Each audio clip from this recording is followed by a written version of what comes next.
Hello and welcome to another StarCraft 2 co-op video. Today we'll be looking at another post from a Chinese forum about the upcoming mutation. Next week's mutation is Fright Night, which is really easy, so there isn't much to say about it. Let's take a look anyways. AODD equals 2 players can each only cover one angle.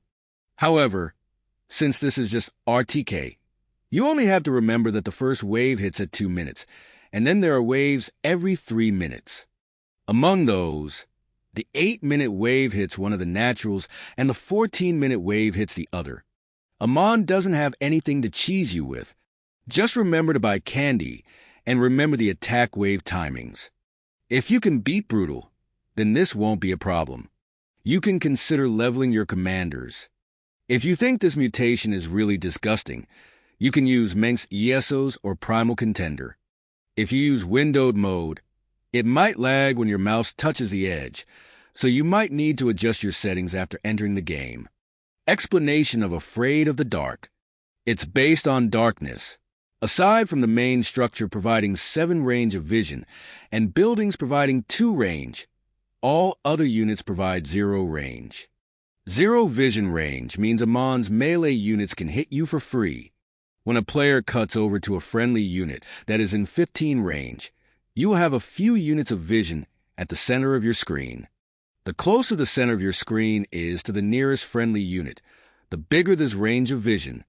Exceptions are D-Hacker's pack leaders, which are map bosses and thus aren't affected, as well as abilities that give vision. Examples include Raynor's Scan Yesos, Stukov's Queen Symbiote, Call in the Fleet, and Mbachel's Void Suppression Crystal. On a separate note, I think this thing is like Polarity in that it's a force coup mutator. Polarity forces you to be together like a 3-legged race. AODD cuts off the ability to fight on multiple fronts, forcing players to split responsibilities and work together. However, I much prefer the latter. The week after is Alien Incubation, walking infested and scorched earth on Temple. Even that guy can use Storm Zealot. I highly recommend trying Stepman P3 and having fun with Ultras, since the other official mutation with Alien Incubation and Walking Infested also has Black Death. Ultras will die there. A good chance to level up sub-15 commanders.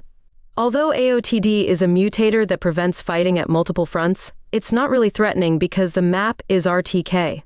The difference from the usual is that you can't fight in 2 places at the same time. You have to first move one group to a relatively safe place before controlling another army elsewhere. Consequently, you can't fight in 3 locations with Lone Wolf.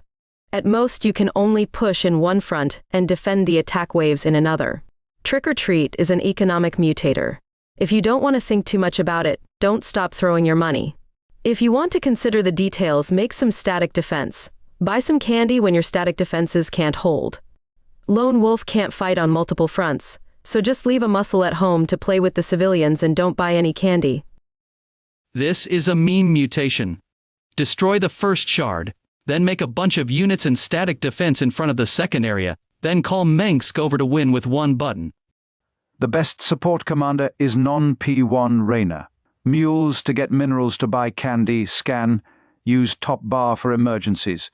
It's just better to use Mengsk and simply Yeso the entire map. Mengsk Yesos don't need vision in the first place. Just put Yesos in the usual place to destroy shards. If you don't know how to time the contaminated strikes, just throw down a bunker at the entrance. As Amon attacks the bunker, use another contaminated strike to greet the units. Or use Primal Contender. You can summon pack leaders to get vision even if you aren't looking at them. D-Hacker can beat this map even without making an army, so you can use all your money on candy. Buying candy requires much fewer resources than kill bots. You only need about 1,000 minerals for the first 10 minutes.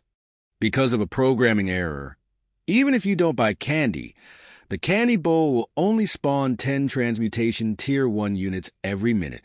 Put a few static defense structures there, and you'll be fine. If you're not leveling Raynor, there's no real need to select him. And that's it for this post. What advice do you have for this mutation? Comment it down below and I'll see you next time.